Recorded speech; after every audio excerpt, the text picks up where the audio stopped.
स्वागत है आप सभी दर्शकों का आज के दिन विशेष के इस विशेष भाग में। आज भारत में 22 नवंबर को झलकारी बाई जयंती दिवस मनाया जा रहा है। देश के लिए मर मिटने वाली झांसी की रानी लक्ष्मीबाई का नाम आज हर भारतीयों के दिल में बसा है।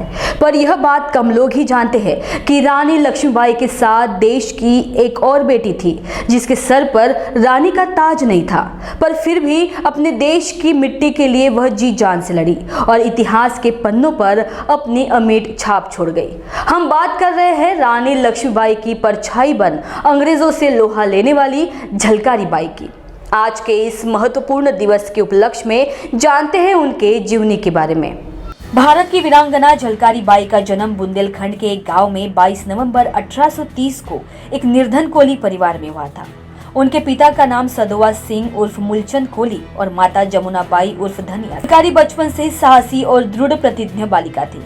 कहा जाता है कि झलकारी के पिता ने उनको पुत्र की तरह पाला और सभी युद्ध कौशल सिखाए, जैसे घुड़सवारी, तलवारबाजी और तीरंदाजी। उन दिनों की सामाजिक परिस्थितियों के कारण उन्हें कोई औपचारिक शिक्षा तो प्राप्त नहीं हो पाई। इसके बावजूद उन्होंने खुद को अच्छे योद्धा के तौर पर विकसित किया। वह किसी भी कुशल और अनुभवी योद्धा से कम नहीं थी। बताया जाता है कि रानी लक्ष्मीबाई की ही तरह उनकी भी बहादुरी की चर्चा उनके बचपन से ही होने लगे थे। बचपन से ही झलकारी घर के काम के अलावा पशुओं की देखरेख और जंगल से लकड़ी इकट्ठा करने का काम भी करा करती थी। एक बार जंगल में झलकारी की मुठभेड़ एक बाघ से हो गई थी और उन्होंने अपनी कुल्हाड़ी से उस बाघ को मार डाला था। वह एक वीर साहसी महिला थी। एक अन्य अवसर पर जब गांव के एक व्यवसायी पर डकैतों के गिरोह ने हमला किया, तब झलकारी ने अपनी बहादुरी से उन्हें पीछे हटने को मजबूर कर दिया था। झलकारी जितनी बहादुर थी उतने ही बहादुर सैनिक से उनका विवाह हुआ। उनकी इस बहादुरी से खुश होकर गांव वालों ने उसका विवाह रानी लक्ष्मीबाई की सेना के एक सैनिक पूरन कोरी से करवा दिया, जो बहुत बहादुर था। पूरे गांव वालों ने झलकारी बाई के विवाह में भरपूर सहयोग दिया। विवाह पश्चात वह पूरन के साथ झांसी आ गई। झांसी की रानी लक्ष्मीबाई की नियमित सेना में वे महिला शाखा दुर्गा दल की सेनापति थी। वह लक्ष्मीबाई की हमशक्ल भी थी। इसी कारण शत्रु को धोखा देने के लिए वह रानी के वेश में भी युद्ध करती थी।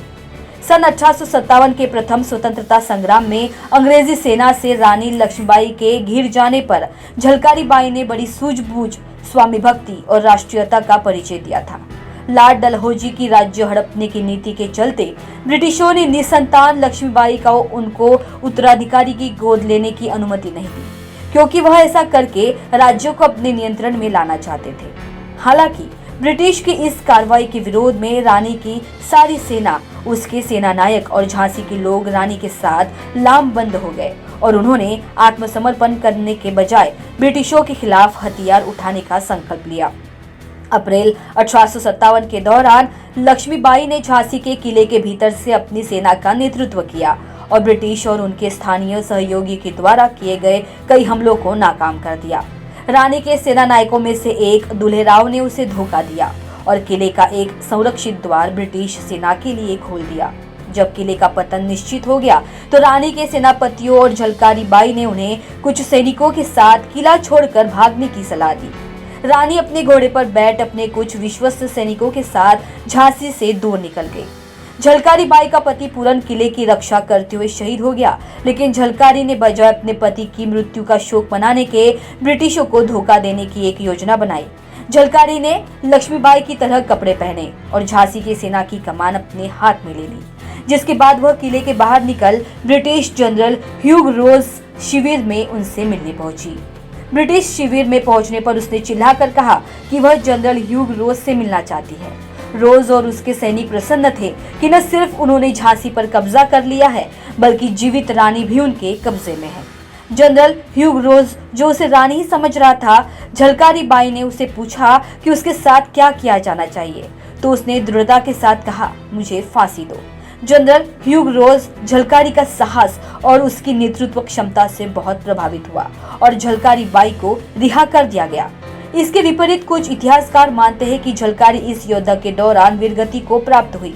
एक बुंदेलखंड किंवदंती है कि झलकारी के इस उत्तर से जनरल ह्यूग रोज दंग रह गया और उसने कहा कि यदि भारत की 1% महिलाएं भी उसकी जैसी हो जाए तो ब्रिटिशों को जल्द ही भारत छोड़ना होगा।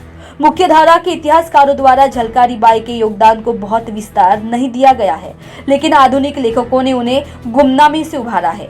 जनकवि बिहारी लाल हरित ने वीरांगना झलकारी काव्य की रचना की। हरित ने झलकारी की बहादुरी को निम्न प्रकार पंक्तिबद्ध किया है। लक्ष्मीबाई का रूप धार झलकारी खड़ग संवार चली।